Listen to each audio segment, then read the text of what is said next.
Hey guys, today I'm going to be doing a tutorial for the Icepick sound test, which looks like this.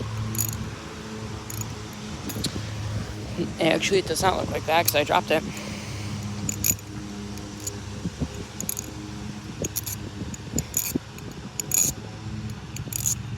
Because so many people don't do it that way, and it's annoying because they do it like this.